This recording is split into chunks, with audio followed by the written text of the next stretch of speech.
చంద్రబాబు నాయుడు గారు బెయిల్ మీద బయటికి వచ్చిన తర్వాత రాయలసీమలో జరిగిన మొదటి బహిరంగ సభ ఆలగడ్డలో జరపడం ఒక ఎత్తు అయితే దానికి దాదాపుగా 70,000 మంది పైన రావడం అనేది అసలు ఎవరు కూడా ఊహించుండరు.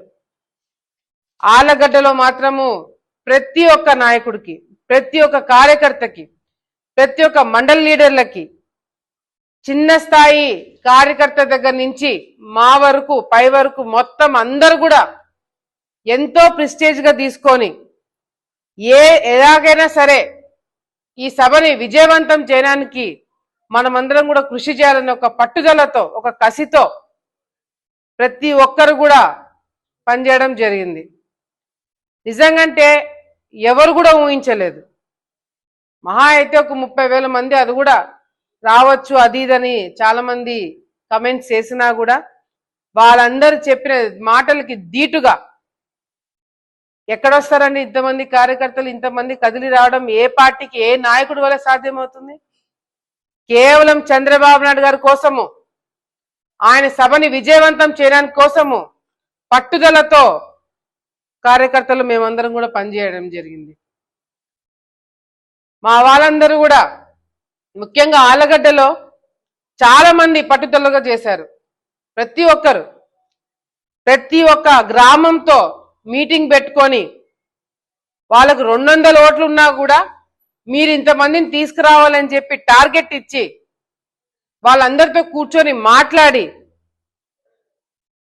దాన్ని విజయవంతం చేయడం జరిగింది. కానీ దీంట్లో ఇంకొకటి కూడా ఉంది. చంద్రబాబు నాయుడు గారు యాక్చువల్గా సభ 4 గంటలకి 4:30కి మొదలవుతుందని చెప్పి మొదట షెడ్యూల్ ఇవ్వడం జరిగింది. నైట్ స్టే ఉంటారని చెప్పి షెడ్యూల్ ఇవ్వడం జరిగింది. కానీ రేపు చంద్రబాబు నాయుడు గారి సభ అనంగా ఈ రోజు టైమింగ్స్ మార్చడం జరిగింది, కొన్ని టెక్నికల్ ప్రాబ్లమ్స్ వల్ల. వాస్తవంగా చెప్పాలంటే టెక్నికల్ ప్రాబ్లమ్స్ వల్ల. కానీ కార్యకర్తలందరూ కూడా కావాలనే మనల్ని ఇబ్బంది పెట్టడానికి ఎవరో చేస్తున్నారు అని చెప్పి అనుకొని పాపం ప్రెస్టేజ్ గా తీసుకొని, ఎందుకంటే 4 గంటల కంటే అందరూ భోజనాలు చేసుకొని ఇళ్ళకాడ నుంచి మామూలుగా అయితే బయలుదేరుతారు. కానీ ఆయన 2 గంటలకే వస్తారు అన్నప్పుడు భోజనాల ఏర్పాట్లు ఎక్కడ అనుకోలేదు. తక్కువ అవుతాయా ఏంటని మేమందరం కూడా చాలా కంగారు పడినాము. కానీ ప్రతి ఒక్క మండలం నుంచి ప్రతి ఒక్క నాయకుడు మా ఊర్లో మేమే భోజనాలు పెట్టుకొని బయలుదేరుతున్నామమ్మా, నువ్వు ఎటువంటి టెన్షన్ పెట్టుకోకు, సారు దిగే టైంలో మేమందరం కూడా భారీ స్థాయిలో వస్తామని నా కార్యకర్తలు నాకు మాట ఇచ్చినారు.